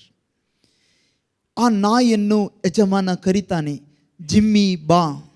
ಆಗ ಆ ನಾಯಿ ಬರುತ್ತೆ ಪ್ರಿಯರೇ. ಜಿಮ್ಮಿ ಸಿಟ್, ಕುತ್ಕೋ ಅಂತ ಹೇಳ್ತಾರೆ. ಜಿಮ್ಮಿ ಕೂರುತ್ತೆ ಪ್ರಿಯರೇ. ಊಟ ಮುಂದೆ ಇಟ್ಬಿಟ್ಟು ಜಿಮ್ಮಿ ಈಟ್, ಊಟ ಮಾಡು ಅಂತ ಹೇಳ್ತಾರೆ. ಜಿಮ್ಮಿ ಊಟ ಮಾಡುತ್ತೆ ಪ್ರಿಯರೇ. ಊಟ ಮಾಡಿದ ನಂತರ ಜಿಮ್ಮಿ ಆ ಯಜಮಾನನ ಮಾಸ್ಟರ್ನ ಬಳಿ ಕುಳಿತುಕೊಳ್ಳುತ್ತೆ. ಈಗ ಮಾಸ್ಟರ್ ನೋಡುತ್ತಿರುವಾಗಲೇ ಸ್ವಲ್ಪ ದೂರದಲ್ಲಿ ಒಂದು ಬೆನ್ಸ್ ಕಾರಲ್ಲಿ ಮುಂದೆ ಹಿಂದೆ 2 ಸ್ಕಾರ್ಪಿಯೋ ಕಾರುಗಳು. ಅದನ್ನು ತೆರೆದು ಮುಂದಿನ ಕಾರಲ್ಲಿ 3 ಜನ ಗನ್ಮ್ಯಾನ್ ಬರ್ತಿದ್ದಾರೆ, ಹಿಂದಿನ ಕಾರಲ್ಲಿ 3 ಜನ ಗನ್ಮ್ಯಾನ್ ಬರ್ತಿದ್ದಾರೆ. ಗನ್ನನ್ನು ಹಿಡ್ಕೊಂಡು 3 ಜನ ನಿಂತಿದ್ದಾರೆ. ಮಧ್ಯದಲ್ಲಿರುವಂತಹ ಕಾರಿನಿಂದ ಅವರಿಗೆ ಒಡೆಯರಾಗಿರುವಂತಹ, ಅವರಿಗೆ ಬಾಸ್ ಆಗಿರುವಂತಹ ಒಬ್ಬನು ಇಳಿದು ಬರ್ತಿದ್ದಾನೆ. ಯಜಮಾನನು ಇವೆಲ್ಲವನ್ನು ನೋಡ್ತಿದ್ದಾನೆ. ಈ ಮಾಸ್ಟರ್ ಈ ಎಲ್ಲವನ್ನು ನೋಡ್ತಿದ್ದಾನೆ. ಮಾಸ್ಟರ್ ಆ ವ್ಯಕ್ತಿಗಳನ್ನು ನೋಡುತ್ತಾ ಜಿಮ್ಮಿ ಹತ್ರ ಹೇಳ್ತಿದ್ದಾರೆ, ಬೊಗಳು. ಜಿಮ್ಮಿ ಏನು ಮಾಡುತ್ತೆ ಪ್ರಿಯರೇ? ಜಿಮ್ಮಿ ಬೊಗಳುತ್ತೆ ಪ್ರಿಯರೇ.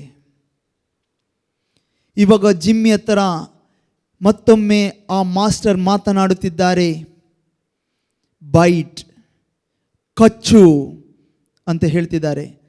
ಜಿಮ್ಮಿ ಏನು ಮಾಡುತ್ತೆ ಪ್ರಿಯರೇ? ಜಿಮ್ಮಿ ಮುಂದುವರಿಸುತ್ತೆ. ಕಚ್ಚುವುದಕ್ಕಾಗಿ ಜಿಮ್ಮಿ ಮುಂದೆ ಹೋಗುತ್ತೆ ಪ್ರಿಯರೇ. ಆಗ ಆ ಗನ್ ಮ್ಯಾನ್ಗಳು ಆ ಗನ್ನನ್ನು ಹಿಡ್ಕೊಂಡಿರುವಂಥ ವ್ಯಕ್ತಿಗಳು ಜಿಮ್ಮಿಯ ಕಡೆಗೆ ಗನ್ನನ್ನು ತೋರಿಸ್ತಾರೆ ಪ್ರಿಯರೇ. ಒಂದನ್ನು ಜಿಮ್ಮಿ ಸಾಯಬೇಕು, ಇಲ್ಲಾಂದರೆ ಯಜಮಾನ ಏನು ಹೇಳಿದ್ದಾನೆ ಅದನ್ನು ಮಾಡಬೇಕು. ಇದೆರಡು ಬಿಟ್ಟರೆ ಜಿಮ್ಮಿಗೆ ಬೇರೆ ಒಂದು ಜೀವನ ಇಲ್ಲ ಪ್ರಿಯರೇ. ಇದೇ ರೀತಿಯಲ್ಲಿ ಈ ಜಿಮ್ಮಿಯ ಜೀವನವನ್ನು ನೋಡುವಾಗ ಜಿಮ್ಮಿಯ ಮಾಸ್ಟರ್ ಆ ಮಾಸ್ಟರ್ ಆಗಿದ್ದಾರೆ ಪ್ರಿಯರೇ. ಆ ಜಿಮ್ಮಿಯ ಜೀವನದ ಮುಖಾಂತರ ಕಂಡು ಬರುತ್ತೆ ಇವರು ನನ್ನ ಪ್ರಭು ಅಂತ. ಅದೇ ರೀತಿಯಲ್ಲಿ ನಿಮ್ಮ ಹತ್ರ ನೀವು ಪ್ರಭು ಅಂತ, ಯೇಸು ಸ್ವಾಮಿ ನನ್ನ ಪ್ರಭು ಅಂತ ನೀವು ನಿವೇದಿಸಬೇಕಾದರೆ ನಿಮ್ಮ ಹತ್ರ ಇವಾಗ ಯೇಸು ಸ್ವಾಮಿ ಹೇಳ್ತಿದ್ದಾರೆ, ಮಾತನಾಡು, ಅವರು ಮಾಡ್ತಿರೋದು ತಪ್ಪಾಗಿದೆ, ಅದನ್ನು ಖಂಡಿಸು ಅಂತ ನಿನ್ನ ಹತ್ರ ಅದನ್ನು ಅವ್ರ ಹತ್ರ ಹೇಳು ಅಂತ ಹೇಳಿದರೆ, ಅದೇ ಪರಿಸ್ಥಿತಿ 6 ಜನ ಗನ್ ಮ್ಯಾನ್ ಇದ್ದಾರೆ, ಮಧ್ಯದೊಳಗೆ ಅವನಿದ್ದಾನೆ, ನೀವು ಬಾಯಿ ತೆಗಿತೀರಾ ಪ್ರಿಯರೇ? ಬಾಯಿ ತೆಗೆಯೋದಿಲ್ಲ ಅಂತಂದರೆ ಕಾರಣ ಏನು ಪ್ರಿಯರೇ? ನಿಮಗೆ ಈ ಲೋಕದ ಜೀವನ ಗೊತ್ತು ಪ್ರಿಯರೇ. ಈ ಲೋಕದ ಜೀವನದಲ್ಲಿ ಆಗುವಂಥ ಆಗು ಹೋಗುಗಳ ಅರಿವು ನಿಮಗಿದೆ ಪ್ರಿಯರೇ. ನೀವು ಬಾಯಿ ತೆಗೆದರೆ ಅದರ ಪರಿಣಾಮ ಏನು ಅಂತ ಈ ಲೋಕದ ರೀತಿಯಲ್ಲಿ ನಿಮಗೊಂದು ಅರಿವಿದೆ. ಅದಕ್ಕೆ ನೀವು ಬಾಯಿ ತೆಗೆಯೋದಿಲ್ಲ. ಬಾಯಿ ತೆಗೆದೇ ಇರುವಾಗ ನೀನಿನ್ನ ಜಾಸ್ತಿ ಏನು ಮಾಡ್ತೀಯ ಪ್ರಿಯರೇ? ಹಾಗಿರುವಾಗ ಯೇಸು ಸ್ವಾಮಿ ಇಂಥ ಮಾತು ಕೇಳೋದಿಲ್ಲ ಅಂತ ಹೇಳ್ತೀರಾ? ಮೋಸೆಯನ್ನು ತೊದಲುತ್ತಿದ್ದಂತಹ ಮೋಸೆಯನ್ನು ದೇವರು ಕರೆದು, ನನ್ನ ಜನರಾದಂಥ ಇಸ್ರಾಯೇಲರು ಕಣ್ಣೀರಿನಿಂದ ಗೋಳಾಡುತ್ತಿದ್ದಾರೆ, ಹಾಲು ಜೇನು ಹರಿಯುವಂತಹ ನಾಡಿಗೆ ಅವರನ್ನು ನಿನ್ನ ಮುಖಾಂತರ ಕರೆದೊಯ್ಯಬೇಕೆಂದು ನಾನು ನಿರ್ಣಯಿಸಿದ್ದೇನೆ, ನೀನು ಫರೋಹನ ಹತ್ತಿರ ಹೋಗಿ ಮಾತನಾಡಬೇಕು ಅಂತ ಹೇಳಿದಾಗ ಮೋಸೆ ಕೂಡ ಭಯಪಟ್ಟ ಪ್ರಿಯರೇ. ಆದರೆ ದೇವ ಶಕ್ತಿಯಿಂದ ಅದನ್ನು ಮುಂದುವರಿಸಿದ, ಅದನ್ನು ಅನುಸರಿಸಿದ ಪ್ರಿಯರೇ. ನೀನು ಯಾವಾಗ ದೇವರನ್ನು ಅನುಸರಿಸ್ತೀರೋ ಆವಾಗ ಮಾತ್ರ, ದೇವರು ಹೇಳಿದ ಪ್ರಕಾರ ನೀನು ಜೀವಿಸುವಾಗ ಮಾತ್ರ ನಿನ್ನ ಜೀವನಕ್ಕೆ ಯೇಸು ಪ್ರಭು ಆಗಿದ್ದಾರೆ ಪ್ರಿಯರೇ. ನೀವು ಲೋಕದ ಸ್ವರವನ್ನು ಕೇಳಿದ್ದೀರಿ, ಅದಕ್ಕೆ ಯೇಸು ಸ್ವಾಮಿ ಹೇಳಿದಂಥ ಸ್ವರಕ್ಕೆ ಹೋಗೊಡೋಕ್ಕೆ ಆಗಲಿಲ್ಲ. ನನ್ನ ಕುರಿಗಳು ನನ್ನ ಸ್ವರಕ್ಕೆ ಕಿವಿಗೊಡುತ್ತಾರೆ ಹಾಗೂ ಅವರು ನನ್ನನ್ನು ಹಿಂಬಾಲಿಸುತ್ತಾರೆ, ನಾನು ಅವರನ್ನು ಅರಿತಿದ್ದೇನೆ ಎಂದು ಯೋಹನನ್ನು ಬರೆದ ಸುವಾರ್ತೆ 10ನೇ ಅಧ್ಯಾಯ 27ನೇ ವಾಕ್ಯದಲ್ಲಿ ಸ್ಪಷ್ಟವಾಗಿ ಯೇಸು ಸ್ವಾಮಿ ಹೇಳಿದ್ದಾರೆ. ನೀವು ಯೇಸು ಸ್ವಾಮಿಯ ಕುರಿ ಆಗಿದ್ದರೆ, ಅವರು ನಿಮ್ಮ ಕುರಿಗಾಯಿ ಮಾಸ್ಟರ್ ಆಗಿದ್ದರೆ ಅವರ ಸ್ವರಕ್ಕೆ ನೀವು ಕಿವಿಗೊಡುತ್ತೀರಿ. ಈ ಲೋಕದ ಸ್ವರಕ್ಕೆ ನೀವು ಹಂಚಿಕೊಳ್ಳುವುದಿಲ್ಲ ಪ್ರಿಯರೇ. ಆ ಜಿಮ್ಮಿಯಂತೆ ನೀವು ಅವನ ಮಾಸ್ಟರ್ ಹೇಳಿದಂತೆ ನೀವು ಕೇಳಿಕೊಳ್ಳುತ್ತೀರಿ ಪ್ರಿಯರೇ. ಇಂತಹ ಜೀವನವನ್ನು ನೀವು ಸ್ವೀಕರಿಸಿ ಜೀವಿಸುವಾಗ ಪ್ರಿಯರೇ, ನನ್ನ ಯೇಸು ನನ್ನ ಪ್ರಭು ಆಗಿದ್ದಾರೆ, ನನ್ನ ಮಾಸ್ಟರ್ ಆಗಿದ್ದಾರೆ ಎಂದು ನಿವೇದಿಸಲು ನಿಮ್ಮಿಂದ ಸಾಧ್ಯವಾಗುತ್ತೆ. ಅದು ಸತ್ಯವಾಗಿರುತ್ತೆ. ನನ್ನನ್ನು ಆರಾಧಿಸುವವರು ಆತ್ಮದಿಂದಲೂ ಸತ್ಯದಿಂದಲೂ ಆರಾಧಿಸಬೇಕು ಪ್ರಿಯರೇ. ನೀನು ಪ್ರಭು ಅಂತ ನಿವೇದಿಸಿ, ಪ್ರಭು ನಿನ್ನ ಪ್ರಭು ಯೇಸು ಎನ್ನುವಂತಹ ಸಾಕ್ಷಿಯ ಜೀವನ ಜೀವಿಸುವಾಗ ನೀನು ಫಲ ಕೊಡುವಂತಹ ವೃಕ್ಷವಾಗಿದ್ದೀಯಾ. ಯಾವ ಸಮಯದಲ್ಲೂ ನಿನ್ನ ಸೃಷ್ಟಿಕರ್ತ ನಿನ್ನ ಮುಂದೆ ಬರುವಾಗ ನೀನು ಸದಾ ಫಲ ಕೊಡಲು ಸದಾ ಸಿದ್ಧನಾಗಿರುತ್ತೀಯ ಪ್ರಿಯರೇ. ಪ್ರಕಟಣಾ ಗ್ರಂಥದಲ್ಲಿ ಹೇಳಿರುವ ಪ್ರಕಾರ ಎಲ್ಲ ಕಾಲದಲ್ಲೂ ಫಲವೀಯುವಂಥ ವೃಕ್ಷವಾಗಿ ನೀನು ಮಾರ್ಪಡ್ತೀಯ ಪ್ರಿಯರೇ. ಇದೇ ನಮ್ಮ ವಿಶ್ವಾಸವಾಗಿದೆ ಪ್ರಿಯರೇ. ಇದೇ ವಿಶ್ವಾಸದ ಜೀವನವಾಗಿದೆ. ರಕ್ಷಣೆಯನ್ನು ನಮ್ಮ ಹೃದಯದಲ್ಲಿ ಕಾದಿರಿಸಿಕೊಂಡು ಜೀವಿಸುವಂತಹ ಜೀವನ ಇದಾಗಿದೆ ಪ್ರಿಯರೇ. ಯೋಹನನ್ನು ಬರೆದ ಸುವಾರ್ತೆ 17ನೇ ಅಧ್ಯಾಯ 3ನೇ ವಾಕ್ಯ, ಯೇಸು ಸ್ವಾಮಿಯನ್ನು ಭೂಮಿಗೆ ಕಳಿಸಿಕೊಟ್ಟಂತಹ ತಂದೆ ದೇವರನ್ನು, ಆ ಯೇಸು ಸ್ವಾಮಿಯನ್ನು ಅರಿತುಕೊಳ್ಳುವುದೇ ನಿತ್ಯ ಜೀವ ಪ್ರಿಯರೇ. ಈ ಸತ್ಯವನ್ನು ನಾವು ಅರಿತಂಥ ಸತ್ಯದ ಪ್ರಕಾರ ನಾವು ಜೀವಿಸುವ ಪ್ರಿಯರೇ. ದೇವರಲ್ಲಿ ನನ್ನ ಆತ್ಮೀಯರೇ, ಪೇತ್ರನು ಬರೆದ 1ನೇ ಪತ್ರ 2ನೇ ಅಧ್ಯಾಯ 25ನೇ ವಾಕ್ಯ, ನೀವು ದಾರಿ ತಪ್ಪಿದ ಕುರಿಗಳಂತೆ ಅಳಿಯುತ್ತಿದ್ದೀರಿ, ಈಗಲಾದರೂ ನಿಮ್ಮ ಆತ್ಮಗಳನ್ನು ಕಾಯುವ ಕುರಿಗಾಯಿಯು ಸಂರಕ್ಷಕನು ಆದಾತನ ಬಳಿಗೆ ಮರಳಿದ್ದೀರಿ. ಹೌದು ಪ್ರಿಯರೇ, ಈ ಸತ್ಯಗಳನ್ನು ನೀವು ಅರಿತುಕೊಂಡಾಗ ನಿಮ್ಮ ಆತ್ಮದ ಕುರಿಗಾಯಿಯಾಗಿರುವಂತಹ ಯೇಸುವಿನ ಕಡೆಗೆ ನೀವು ಮರಳಿದ್ದೀರಿ. ರೋಮನರಿಗೆ ಬರೆದ ಪತ್ರ 10ನೇ ಅಧ್ಯಾಯ 17ನೇ ವಾಕ್ಯ, ಕೇಳುವುದರಿಂದ ವಿಶ್ವಾಸ ಹುಟ್ಟುತ್ತೆ. ಶುಭ ಸಂದೇಶದ ಮುಖಾಂತರ ಯೇಸು ಸ್ವಾಮಿಯ ಸತ್ಯಗಳನ್ನು ಪ್ರಕಟವಾಗುತ್ತೆ ಅಂತ ನುಡಿದಿದ್ದಾರೆ. ಈ ಯೇಸು ಸ್ವಾಮಿಯನ್ನು ನೀನು ಅರಿತುಕೊಂಡಾಗ ಆ ಯೇಸು ಸ್ವಾಮಿಯ ಬಳಿಗೆ ನೀನು ಬಂದಿದ್ದೀಯಾ. ನಿನ್ನ ಆತ್ಮದ ಕುರಿಗಾಯಿಯಾದಂಥ ಯೇಸು ಸ್ವಾಮಿ ನಿನ್ನನ್ನು ಕೀರ್ತನೆ 23ರಲ್ಲಿ ದಾವಿದನ ಮುಖಾಂತರ ಪವಿತ್ರಾತ್ಮರು ನುಡಿದಂತೆ ತಿಳಿಕೊಳದ ಬಳಿಗೆ ನಿನ್ನನ್ನು ಕೊಂಡೊಯ್ಯುತ್ತಾರೆ. ಉತ್ತಮವಾದಂತಹ ನೀರು, ಜೀವದಾಯಕ ನೀರು ಅನ್ನು ಕೊಟ್ಟು ನನ್ನಲ್ಲಿ ವಿಶ್ವಾಸವಿಡುವವನ ಹೃದಯದಿಂದ ಜೀವಜಲ ಹುಣಲಾಗಿ ಹರಿಯುತ್ತೆ ಪ್ರಿಯರೇ. ಆ ಜೀವ ಜಲದಿಂದ ನಿಮ್ಮನ್ನು ಪೋಷಿಸುತ್ತಾರೆ ಪ್ರಿಯರೇ. ಹಾಗೂ ಸಮೃದ್ಧಿಯಾಗಿ ಹಸಿರುಗಾವಿಲಿನ ಮೇಲೆ ನಿನ್ನನ್ನು ಮಲಗಿಸುತ್ತಾರೆ ಪ್ರಿಯರೇ. ಈ ಆತ್ಮದ ಕುರಿಗಾಯಿಯಾದ ಯೇಸುವಿನ ಜೊತೆಗೆ ನೀನು ನಡೆಯುವಾಗ, ಅವರ ಸ್ವರವನ್ನು ಆಲಿಸಿ ಅವರ ಕುರಿಗಳಂತೆ ನೀನು ಜೀವಿಸುವಾಗ ಪ್ರಿಯರೇ, ಸಮೃದ್ಧಿಯಾದಂತಹ ಜೀವನವನ್ನು ದೇವರು ನಿಮಗೆ ದಯಪಾಲಿಸ್ತಾರೆ ಪ್ರಿಯರೇ. ಹಸಿರುಗಾವಿಲಿನ ಮೇಲೆ ಮಲಗಿಸ್ತಾರಂತಂದರೆ ಅರ್ಥ ಏನು ಪ್ರಿಯರೇ? ಕೊರತೆ ಎನ್ನುವುದು ಇರೋದಿಲ್ಲ. ಹಸಿರುಗಾವಿಲು ಕುರಿಗಳಿಗೆ ಇರುವಂಥ ಆಹಾರ, ತಿಂದು ತೇಗಿ ಅದರ ಮೇಲೆ ಮಲಗುವಂತಹ ಜೀವನ ಪ್ರಿಯರೇ. ಇದು ಎಲ್ಲ ಅರ್ಥದಲ್ಲೂ ಪ್ರಿಯರೇ, ಆಧ್ಯಾತ್ಮಿಕವಾಗಿಯೂ ಭೌತಿಕವಾಗಿಯೂ ದೇವರ ಅಭಿಷೇಕದಲ್ಲಿ ಈ ಲೋಕಕ್ಕೆ ಬೆಳಕಾಗಿ ನೀನು ಜೀವಿಸ್ತೀಯ ಪ್ರಿಯರೇ.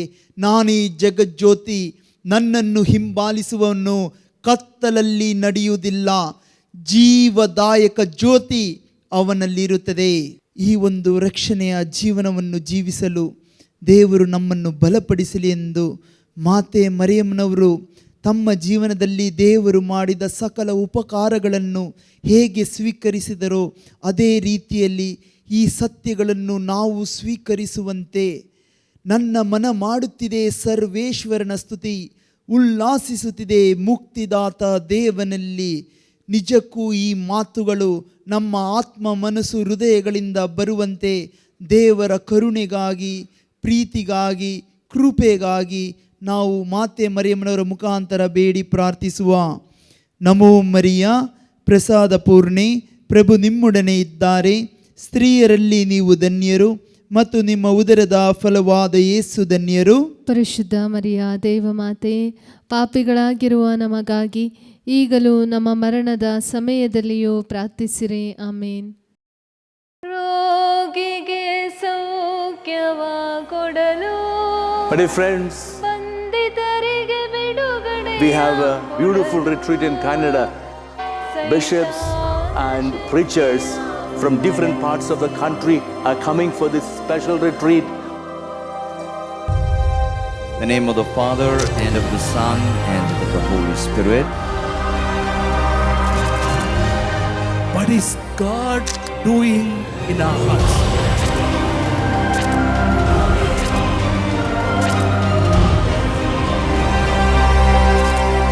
From different parts of the country are coming for this special retreat.